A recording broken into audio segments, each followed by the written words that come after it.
The Princess and the Wizard. It was Princess Eliza's birthday.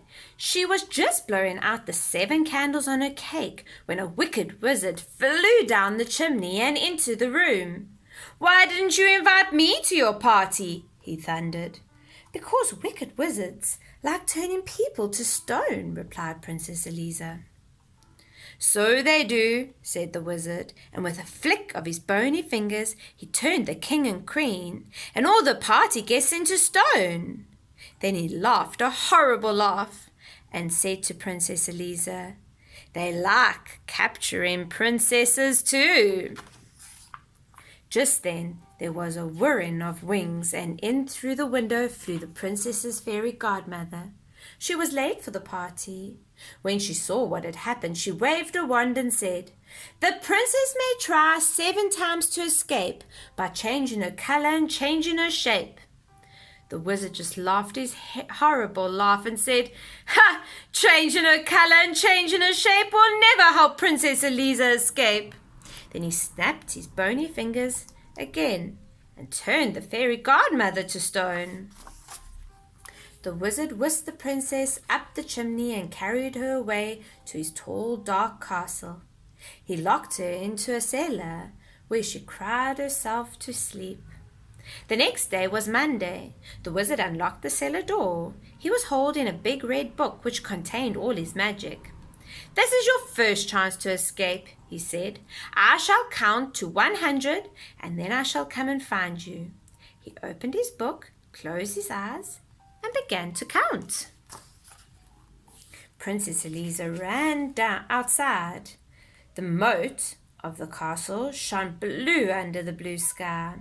She jumped into the water and turned herself into a blue fish. 98, 99, 100. The wizard opened his eyes, looked in his magic book, and read, "To find where Eliza is hiding from you, look in the moat for the fish that is blue." He fished Eliza out of the moat and took her to his kitchen, which was full of blue plates and pots and pans. They were all covered in deep-fried food. "So you like blue, do you?" he said. "Then set to work and wash." And he locked her in. On Tuesday morning, the wizard unlocked the kitchen door. He looked at the clean plates and pots and pans and he grunted. "Chance number 2, he said. Then he opened his book, closed his eyes, and began to count. Princess Eliza ran to the farmyard. She turned herself into a yellow chick and hid in some straw. But the wizard read in his book, "The straw in the farmyard is yellow and thick. Princess Eliza's disguised as a chick." He scooped Eliza up and took her to a cupboard which was full of yellow socks. They all had holes in them, made by his pointy toenails. "So you like yellow, do you?" he said. "Then set to work and darn." And he locked her in there. On Wednesday morning, the wizard unlocked the cupboard door, looked at the darned socks, and grunted. "Chance number 3, he said, and he opened his book, closed his eyes, and began to count. Princess Eliza ran to the meadow. She changed herself into a green grasshopper and hid amongst the grass blades. But the wizard read in his book, "The grasshopper princess is easily seen, chirping away in the meadow of green." He caught Eliza in a net and took her to his green bathroom. The bath, basin, walls and floor were covered in the wizard's slimy toothpaste. "So you like green, do you?" he said. "Then set to work and wipe." And he locked her in. 3 more days went by. Each day the princess tried to escape.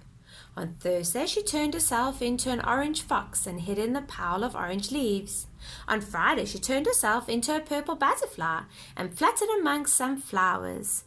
On Saturday she turned herself into a black cat and lurked in a black tunnel. But each time the wizard found her and gave her yet more work to do. On Sunday morning, the wizard came up to the roof where Eliza had been scrubbing the sooty chimney pots. Instead of grunting, he laughed his horrible laugh. "This is your last chance," he said. "If I catch you this time, you must stay and work for me for the rest of your life." Then he opened his book, closed his eyes, and began to count. Princess Eliza turned herself into a white gull and flew up into a cloud.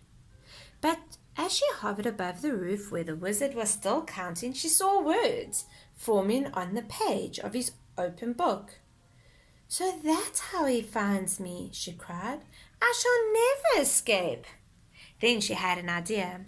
She turned herself into a page of the wizard's book, a perfectly blank white page with no writing on it.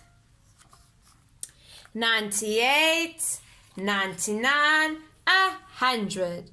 The wizard finished counting and began to read his book. The princess turned into a bird in the sky. She hid in a cloud. Then she had one more try. That was the end of the page. The wizard turned over to read more, but there was no more. The next page in his book was blank and white. He flew into rage. "You stupid book!" he shouted, and he hurled it into the moat. The book landed with a splash and sank to the bottom. All the wizard's magic was gone. At that moment in the palace, the king and queen and all the party guests came back to life. Where Princess Eliza? They asked each other. Nobody knew except the fairy godmother, and she only smiled and said nothing. Princess Eliza had turned herself from a white page into a blue fish and was swimming to the edge of the moat. She turned herself into a yellow chick and ran across the corn in the farmyard. She turned herself into a green grasshopper and hopped over the grass. She turned herself into an orange fox and raced through the orange leaves. She turned herself into a purple butterfly and fluttered over the purple flowers. She turned herself into a black cat and streaked through the black tunnel. Then she turned herself into a white bird and flew all the way back to the palace in through the window. She perched on the chair at the tea table and changed herself back into a princess. The king and queen and all the party guests hugged her. Then Princess Eliza cut her birthday cake and everyone had a slice.